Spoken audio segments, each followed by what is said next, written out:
Welcome to Folk Tales. I'm Dominic Zammit, director at Boatfolk, and throughout this series I'll be joined by a wealth of guests from the UK's boating community who will be sharing their stories of lives spent in, on or by the water. This is a podcast by Boatfolk for Boatfolk. Today we're in Portland with Bea Woodland. Bea's been catching up with Boatfolk customer Chris Morton, who shares his story of life on the water, from racing in his Pogo 8.5 Ladventure 2 to a life-changing accident in 2019 and his journey since then back to the water. Let's hear what Chris had to say.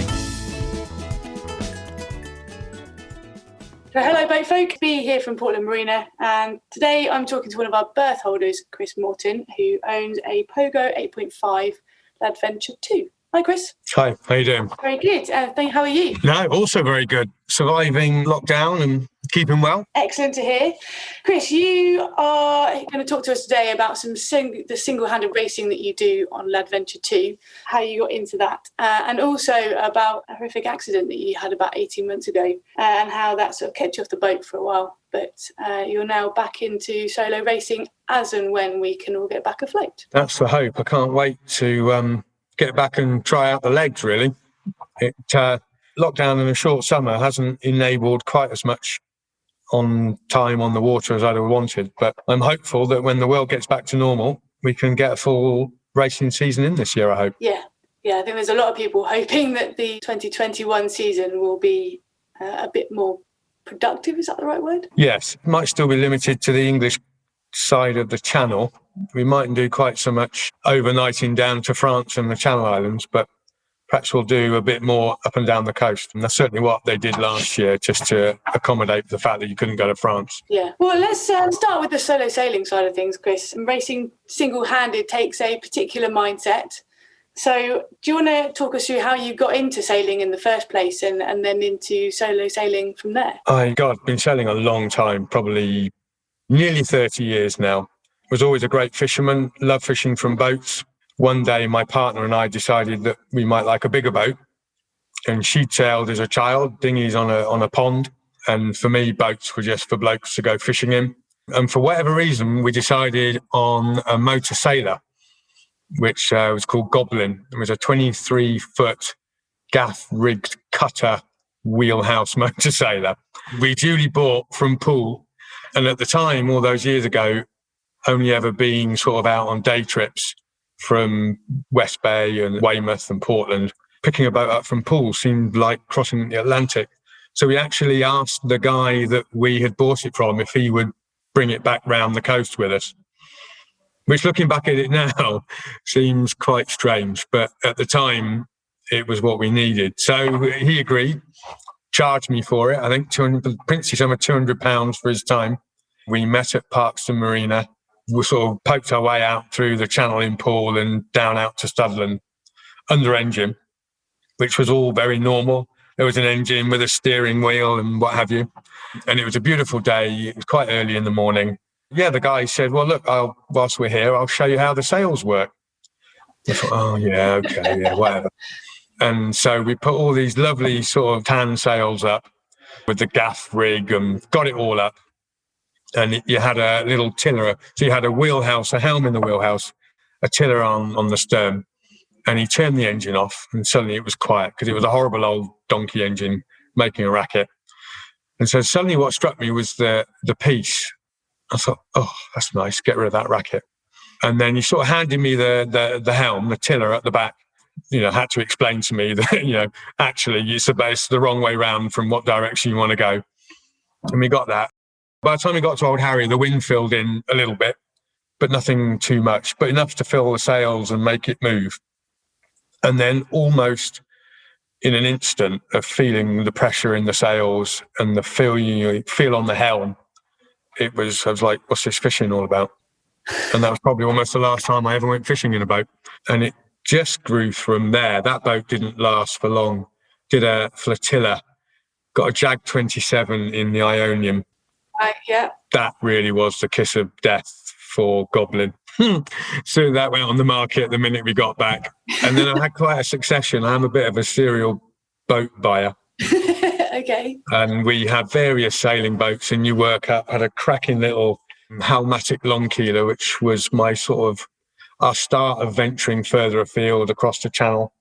got a big heavyweight French, have this love of French boats anyway. I had a big heavyweight French cruiser, which we did lots of cruising in. And at the time, I had a fabulous sailing partner, great sailing partner. We did lots of cruising. I was probably your very traditional cruising Englishman.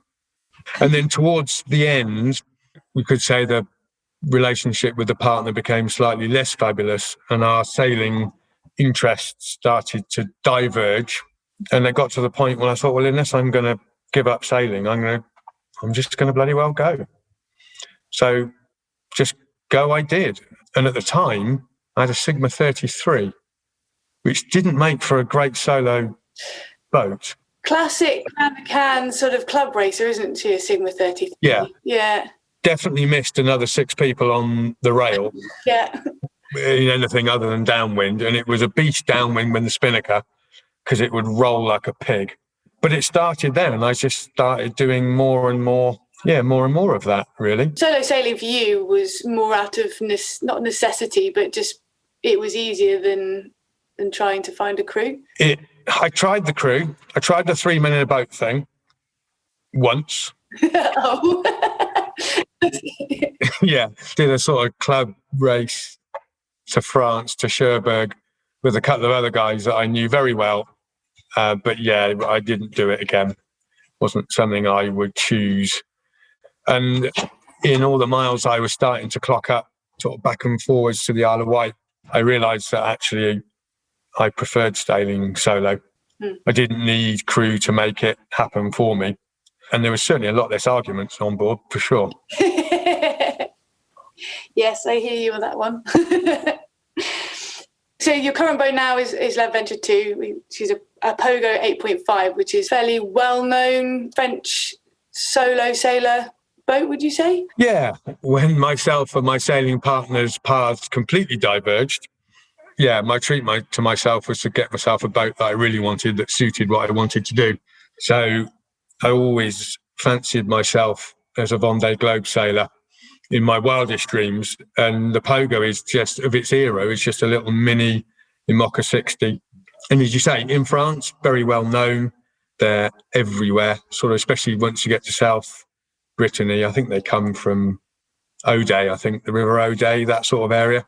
Yeah, you're right. But in England, almost unheard of. And I think I had a very average 40-foot white boat at the time. And I was in Yarmouth and one came up and rafted alongside me. And yeah, I thought, yeah, I've got to have one of those. So I spent a lot of time on cross-channel ferries from Portsmouth to San Malo with the car, driving around looking at Pogos in sort of North Brittany, South Brittany, and then finally settled on this one down in Morbihan. Yes, buying boats in France is a worrying experience. They don't seem to use brokers like we do. It's all much more private, and you seem to have to end up giving them lots of money before you ever get anywhere near your boat. They don't quite grasp the whole tax VAT status like we do. Oh. You know, we get very excited by it. They just give it a Gallic shrug and what have you. Yeah, so the long and the short of it is, yeah, I misjudged my ferry timings, got to the boatyard. I had half an hour to view it before I had to get back in the car to catch the return ferry. And I took my uncle, who also was a sailor.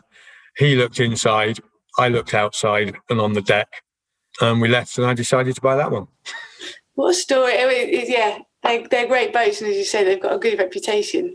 I guess when you see one, you kind of got to go with it, haven't you? Yeah, they were designed for the Transquadra. So their initial drawings were designed to be sailed by middle-aged blokes across an ocean. So it's easy to sail. It's not at all difficult, even though it looks like it should be a real menace to sail. Solo particularly, it isn't. It's extremely well balanced, very simple sail plans really, and it's just a joy. It's an absolute joy to sail, so long as you don't want an ensuite bathroom and cushions and things. But it has the basics. That's all you need. Yeah. So did you come with the name Lead Venture 2, or was it? So the name's quite lovely actually. So it was a lovely guy I bought it from, Patrick Aval, who I assumed was hanging up his anchor. He was just 70, lovely guy, fortunately his English was better than my French. Little did I know that he just bought a Pogo 1050. But no, he was charming. He looked after me when I went down to collect it. I had to turn up for my longest ever sailing passage with what I could carry in sort of 2-wheeler long suitcases via ferries and trains down to Morbihan. But yeah, no, him and his wife put me up in their house for a couple of nights because we were stormbound. And yeah, really the adventure started coming back from Morbihan back to Portland was my real joy of solo sailing, and that sudden realization that just mooching around Weymouth Bay by myself, racing with somebody that I could find, was never going to be enough again. I was always, after that, I was always going to need something to excite me a little bit more. So that's where the whole racing thing came in. The boat was never bought with a view to racing. If you want to race IRC, for anybody listening, don't ever buy a Pogo. It's the most dreadful racing boat you'll almost come across. Yeah, so that, whilst is a bit of a shame, it doesn't stop me having a good time. But yes, the racing came after the love of the boat. So L'Aventure was the name of an Arctic exploration vessel of Patrick, who was a French owner of someone, either a great uncle or something. So all of Patrick's boats keep the name L'Aventure. So his new boat became L'Aventure 3, and I kept it. It somehow, whilst not a fan of French named boats in England, because they can be a little bit, I thought that was rather apt, and I've kept it. And yeah, I love it. I wouldn't change it. I will keep the name, I think, should I change boats. Because it sums it up, doesn't it? It sums up what we do with it rather well. Yeah, and it sounds like it sums up your first trip on her as well. So your racing career started, I guess, not long after you bought the Pogo. Yeah, so I did a season sort of bimbling around Weymouth Bay and the Isle of Wight, and then I was just traipsing through the internet for solo sailing and came across the Sork website, and yeah, just got into sort of chat with them. Just for our listeners who aren't familiar, just explain the Sork. So Sork Solo Offshore Racing Club. It's a completely internet-based setup for people that enjoy going solo. All racing based out of Cowes. And there's an offshore and an inshore series. I only do the offshore series. But yeah, it's a big mixture of people, from some quite serious people who race Figaros, open 40s, minis, down to middle-aged blokes, yeah, trying their arm. So it's all done on IRC, and you race with some extremely experienced, competent people, really. And it's a good club. It's solo sailing is frowned upon a little bit generally by England, shall we say, is not the most welcoming of solo sailors. We're odd or downright dangerous. I'm happy with odd. But yeah, so I hooked up with them. You've just got to take the plunge, get yourself up to Cowes and get going. And the offshore stuff is all a mix of, it's overnighters really, to cross-channel, Le Havre, Cherbourg, Channel Islands. We have our own round the island. They did do a Fastnet, but we can't call it Fastnet. I think it had to be called Round the Rock or something. I think Rourke got a bit upset with someone else having that name, which we won't mention. But I note now that the Lonely Rock race, the new competitor, that now has a section for solo racing and double-handed as well. Okay. I knew it had double-handed. I didn't realise it had single-handed as well, so that's really good. Yeah. Theoretically, one of our races this year culminates in Plymouth, I think, for the start. Yeah. When you're sailing single-handed, if you're doing overnighters and things like that, you must turn up at the other end absolutely shattered. Do you get any sleep? Is it 20-minute naps here and there, or is it literally just for 24 hours I am going to be awake? For me, I'm still learning, and for 24 hours you're just awake. I can't switch off enough to sleep. I might nod off at the helm or in the cockpit, but I am not yet able to have a look around, check the IS, go down below and sleep. A lot of the other guys who do a lot of racing they'll just get out there and they have 20 minutes here and there and come to port looking a lot more refreshed than I do. But yeah, for me, it's just non-stop. But that's, again, part of the enjoyment of it. The testing yourself, I suppose. It's, it is more than just pottering around the bay. And that's part of the appeal. Yeah, it's one of those things, I think, it's a test of of you as much as the boat, and you've got nobody else to rely on. You have to be able to do everything on the boat during that period. Yes. Yeah, it's and that's a challenge. That's the challenge that makes it good, regardless of the weather. I mean, the art of sailing by yourself, I'm sure you've done it. It's the same. It's not really much different. You just have to think and plan your manoeuvres better, especially with spinnakers and such like. Yeah, it's no different than before. You just plan it more. Yeah. You have to allow, you've got to have a good autopilot that you can rely on, and that's your crewmate. And then the rest of it is down to you to sail, trim, everything else that needs happening on the boat. Don't get me wrong, none of us have got away without some horrific incidents with spinnakers. And the first time I hoisted a spinnaker at night, every time I was doing it, every bone in my body was saying, yeah, don't ever lift a spinnaker at night. Just leave it in the bag. But it was a race, wasn't it? It was a race. And that was my first class win. That was down to St. Peter Port. And that was my first class win. And I managed to beat in some fast 32s just because I got the spinnaker out in the middle of the night. And that's what pushes you on to do things that you wouldn't normally do. And it's not so bad picking up the pieces when it goes wrong. I was going to say, has there ever been a moment during a race when you've thought, I'm in a bit of trouble now. I've got to get myself out of this, and I'm kind of wishing I wasn't here right now? Yes and no. Never been a time when I was concerned, overly concerned. There are times when, if you had the chance, you would do it differently. Yeah. Grappling with spinnakers out the back end, south end of the Isle of Wight that are now wrapped around your keel and rudders, and moments like that you wish you weren't there. But no, touch wood, I've not had any major incidences. You have bad sailing days. Yes. Yeah. Yeah. And sometimes L'Aventure is a small bouncy boat. She flies well off the wind, and from a beam round upwind, it's nasty, very bouncy. Got to sail it on its ear to try and stop it slamming, because that's where the curvature of the hull is. Yeah, she's got a very flat back end, doesn't she? Yeah. Towards the turn of the boat. Yeah, very wide. 8.5 meters long and 3.5 meters wide. It's a very wide stern. So you're perched up very high in all the weather, dropping off waves, and the rig is rattling. And you wish you weren't there then. You just hope to free off 10 degrees to make it fly. But then all you got to do is free off 10 degrees and it will surf upwind. And then suddenly you think, that's why I bought it.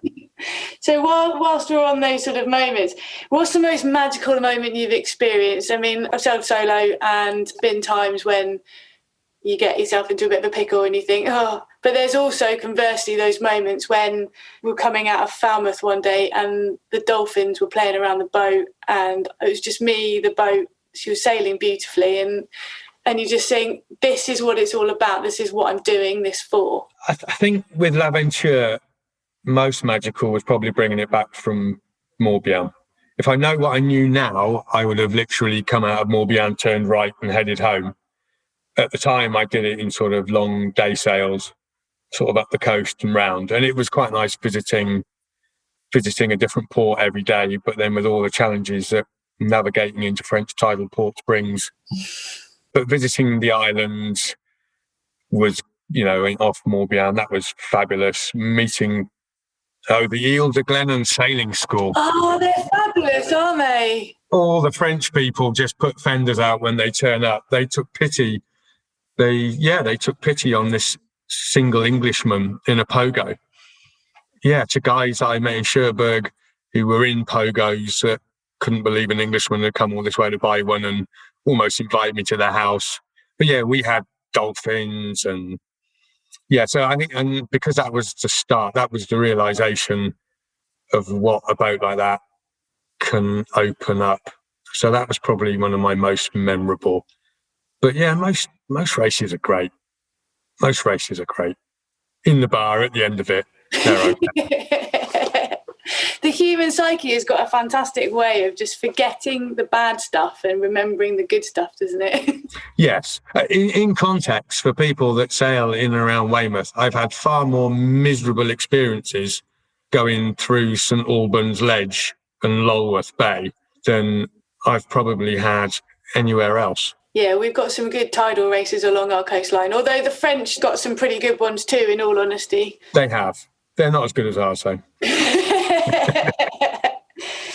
So just moving on. So you had a pretty horrific accident about 18 months ago, which stopped you from sailing for 18, well, not quite 18 months. You've been out, I think, this year. Yeah. Everyone always thinks solo sailing's dangerous. Apparently not. Apparently sitting on a wall with your partner in Devon on holiday, now that is dangerous. Yeah, no, myself and my partner are unfortunate enough to be hit by a car whilst sitting admiring the view in Devon. And we were both quite badly injured. My partner's right leg was all smashed. She spent about 3 or 4 months in a leg brace and frame. Both of my lower legs were smashed. My right foot pretty much severed. So I've had an awful lot of reconstructive surgery to get usable legs again, shall we say, which took quite a lot out of me. It most definitely took the wind out of my sails. So I was off for a long time. Thankfully, you and all your colleagues looked after my boat for me whilst I was gone, which I'm ever grateful for. And yeah, I think it was that was in the June, and it was probably October, November, I think, when I first came down, wasn't it? Yeah, I think I was still in a wheelchair then when I came down to begin with, but not one to be stopped by something like that.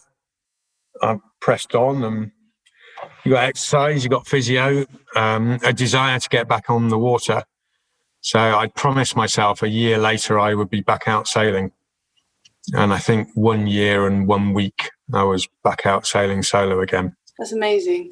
Not racing and a calm day in Weymouth Bay, but out sailing nonetheless. What did it feel like that first time getting back on board the boat after the accident? It's very emotional. It's been such a large part of my life.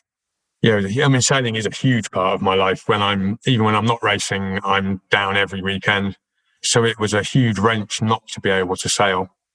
And for a long time, you get a little bit down about it, but that's what drives you on to get better and to get back out doing it, which I did. And I got back out in the water, but then all things kind of slowed up a bit with COVID coming back in and various tier lockdowns. And so I hadn't done anywhere near as much sailing last year as I would have wanted to.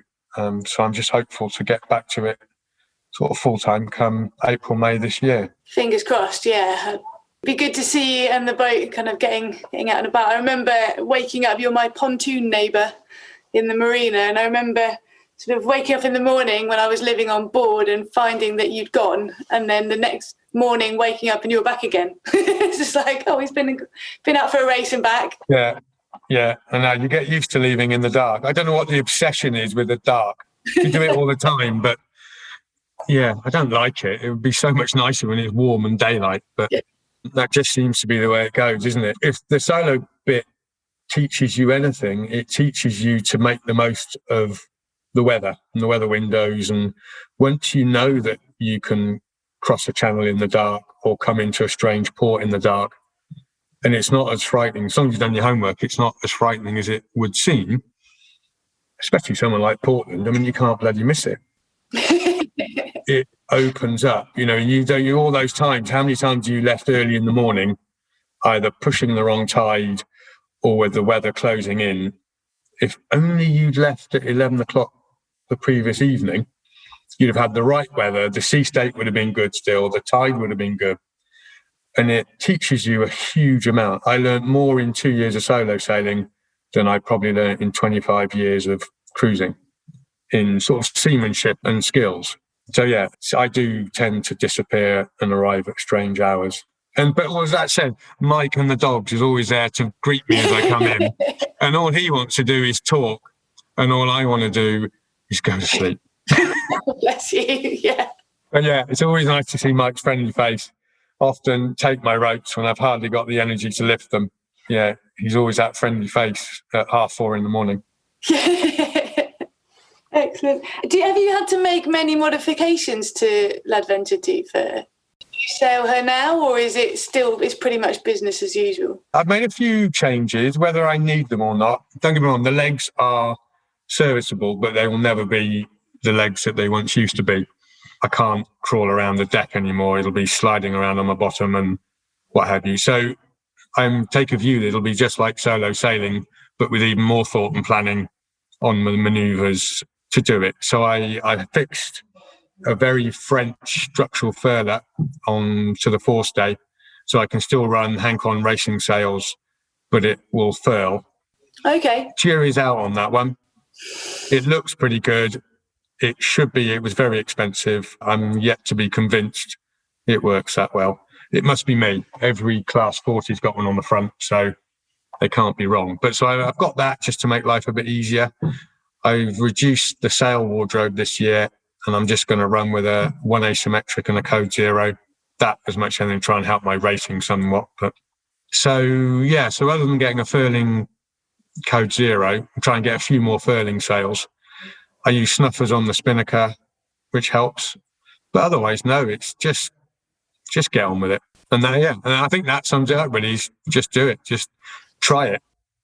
What's the worst that could happen? Yeah, fun. Yeah. Well, that's not the worst, and that's the best that can happen. But yeah, what is the worst? Otherwise, you can just sit on the dock and wish. Yeah. So just do it. Get out there and do it. Is that your best piece of advice for any aspiring single-handed racers, or even just cruising solo sailors out there? Yeah, just use it. We've got these we're fortunate enough to have these lovely things parked in your marina that nowhere near enough of us use often enough. Either it's the wrong tide, the wrong weather, the wrong crew. So yeah, you just do it. And I always forget my name. He always forgets my name. There's a lovely guy about 5 boats up with me with an old Elizabethan 29. John, yeah. Yeah, he sails it. You probably wouldn't name him. I'm sure he's in his 70s. He sails solo, and we will often meet at certain times on our sail around the bay. And yeah, he's a prime example of, if I can do it with dodgy legs, he does it as quite a senior citizen. What have you got to lose? So yes, just give it a go and you'll love it. I will definitely confirm that one. I must admit, I do miss my solo sailing days. And as much as I love sailing with my partner, there are times when I think, those days when he's at work and I've got a day off, I really should just get on out and not wait for him to be available to crew, because I do miss my sailing on my own days. You should do it. When I'm back down there, I'll encourage you. Good. Go on, give me a kick up the backside and get out there. Get out there. So if you had the opportunity, Chris, it sounds like, I think I know the answer to this one already, but if you had the opportunity, would you jump at doing the Vendée Globe? In concept, yes. It's funny enough, I sat next to Pip Hare at a dinner. She came and gave a talk at one of our SORC seminars, and she is an incredible woman. I kind of got to hear about her. A chum of mine bought her mini Transat, and we were sort of 2 Pogos together. So as you come out with all the bigger boats, when you rafted up, it came to mine, which was normally on the outside. And then the little Class Mini would turn up, and he was like the only thing left that was small enough to raft against me. And so he was in touch with Pip quite a lot, and she gave him a lot of advice on sailing it. And she came and gave us a talk, and I knew she was looking to get a ride for the Vendée. And she's such an inspiring woman and so small. I'd no idea. I didn't meet Ellen MacArthur, but I kind of met her and just couldn't imagine how small they are. And they really are diminutive women. And lugging those sails on a 20-odd-year-old boat, yeah, all hats off to her. So I would absolutely love to do the Vendée. I won't, though. My aim is do the solo round. Should we call it Round the Rock, Lonely Rock? Yeah, that'll do. That was on my line. That was my line before I got broken. That was my next to do with Sork. And then that was also recognised as qualifying mileage for the ASAB. So that is kind of my goal. Quite a lot of my fellow Sorkers do the ASAB. Which is Oars and Back. Yes. Yeah, the Oars and Back. So I'll need a bigger boat. I don't think they allow, I think 30 foot is a minimum. But I think some races you can be invited in a slightly smaller one. But yeah, so that's my goal. I think if I can achieve those two, then I probably will have about done all I could hope to do, I think. Oh, I reckon there's a Vendée in there. You look at some of the French skippers and they're not spring chickens anymore. Le Cam, what's Le Cam? 61? Yeah. Yeah, he's a pretty gnarly old sea dog, mind. No, it's true. And his rescue of Kevin Escoffier was quite amazing as well. No, it was, and it's that true Bondage spirit, isn't it? It's the whatever happens, you know that when you're out there, you either look after yourself or you rely on that of your fellow sailors.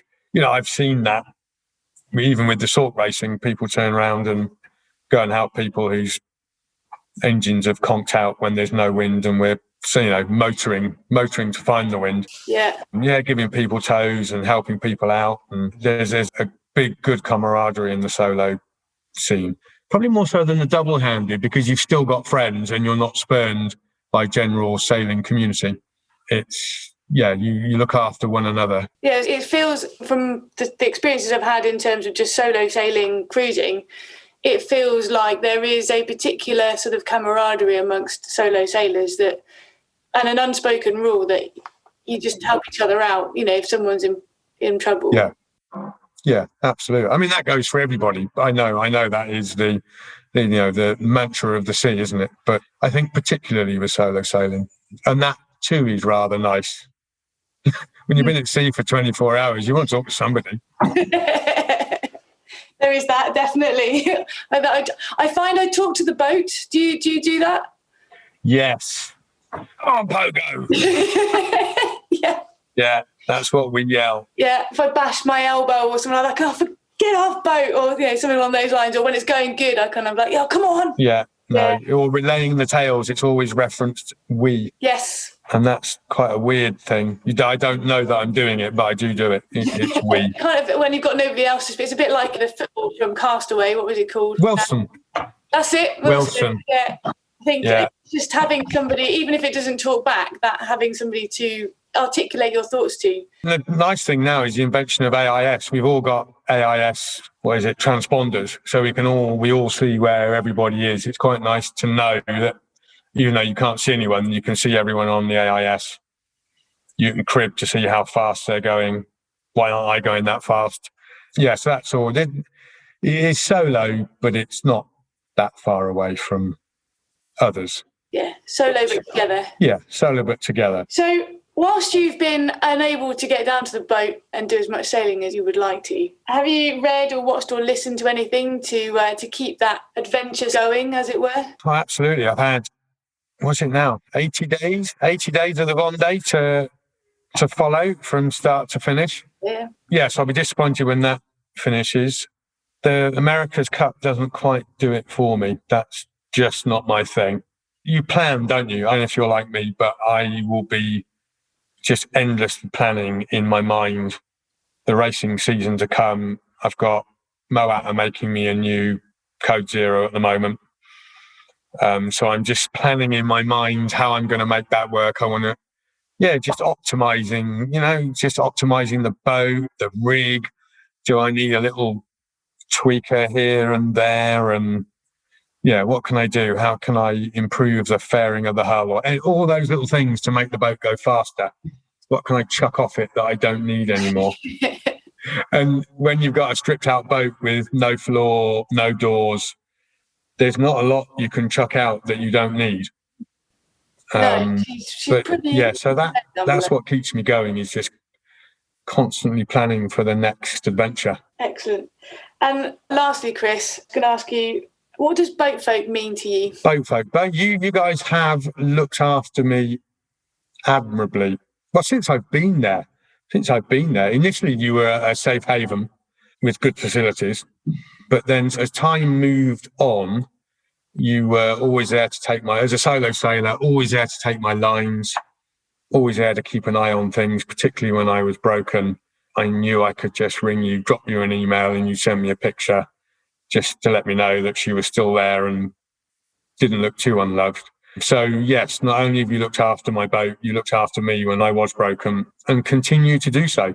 The hardest bit for a solo sailor is the first and last 50 metres because there's something to hit. When I'm out there, there's nothing really to hit.